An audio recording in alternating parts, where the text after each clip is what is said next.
join Clara. "He is at the forefront of aviation, Annie. Imagine the possibilities," Tommy objected. "All I saw was a young man showing off," Annie said firmly. "Quite frankly, I'd rather have stayed at home and made the fruitcake I've been saving all those currants for." Clara smiled at the pair of them. "Care to meet the famous O'Harris?" she said to her brother. Tommy glanced over the edge of the pier and looked uncertain. "Not nervous, are you?" Clara asked, sensing his reluctance. "Just feeling like a bit of a lame duck next to a graceful swan, is all," her brother responded. "Nonsense!" Clara shook her head. "Don't be ashamed of yourself, Tommy. You fought for this country so the likes of Mr. O'Harris could fly his plane over free England. You sacrificed your legs for him. Nothing to be ashamed of than that." Tommy looked grim. "Doesn't feel like that." "Well, I fancy meeting him," Clara declared. "Not every day I get to talk to a pilot."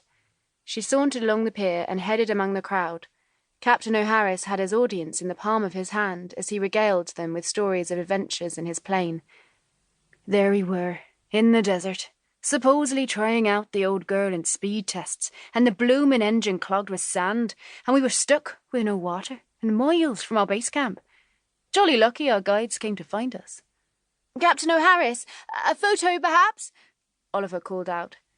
O'Harris gave a modest look of abashment to the crowd and then walked over to his plane and took up a rather too well-rehearsed pose to convince Clara that he really was not used to such attention. She edged her way through the crowd, observing O'Harris in his cream flying overalls and leather flying cap. He had a beaming grin stuck to his face and fondly patted the white Buzzard, his personal biplane. Oliver's camera gave a flash, and the moment was captured as he had hoped. "Captain O'Harris, is it true you intend to fly to New York?" someone called out. "Why, yes," O'Harris beamed. "I intend to break the Alcock and Brown record with just myself and a co-pilot flying." "Isn't that extremely dangerous?" Clara piped up. O'Harris turned his radiant gaze on her, and for a second she was disconcerted by his smile. "Now, why would you say that?" he asked. "Even supposing you can manage to get enough fuel aboard, and your plane looks a good deal smaller than that used by Alcock and Brown, you have to take into account technical faults, difficulties with the weather, and human fatigue. Not to mention, I believe you intend to fly from Brighton? Alcock and Brown chose to go from Newfoundland in the US to Ireland, a shorter distance." O'Harris had a twinkle in his eye. "You are very well informed," he grinned. "An aviation enthusiast, perhaps?" "That's Clara Fitzgerald," a woman announced nearby. "She is Brighton's first female private detective, maybe even Britain's first." Clara was humbled to have been recognised.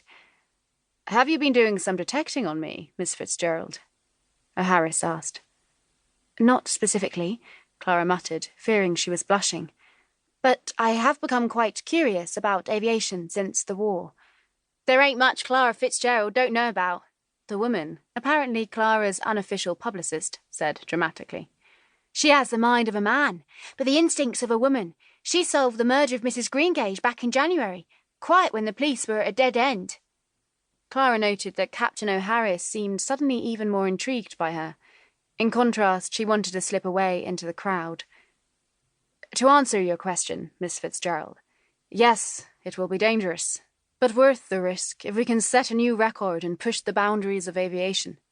Why, I do not think it will be many more years before planes become as common a form of transport as the automobile."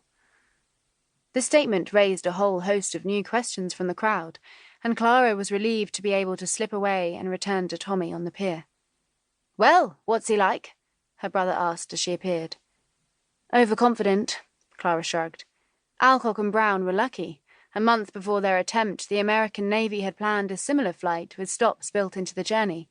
Of the 3 seaplanes they sent, only 1 made it, and they were supported by a trail of station ships, which acted as navigational markers for the pilots." "So you think he can't do it?" "I don't say that, but I think it is highly dangerous for very little reward. We all know it's possible, so why do it again?" "I would give it a go if I could," admitted Tommy. "Well, I have to say, I'm very glad you can't, Tommy Fitzgerald," Annie said, clutching at his shoulder. "Those planes give me quite the horrors. My stomach flips right over when he does them turns." "It's safer than you think, Annie," Clara assured her. "Would you go up in one of those contraptions, Miss Fitzgerald?"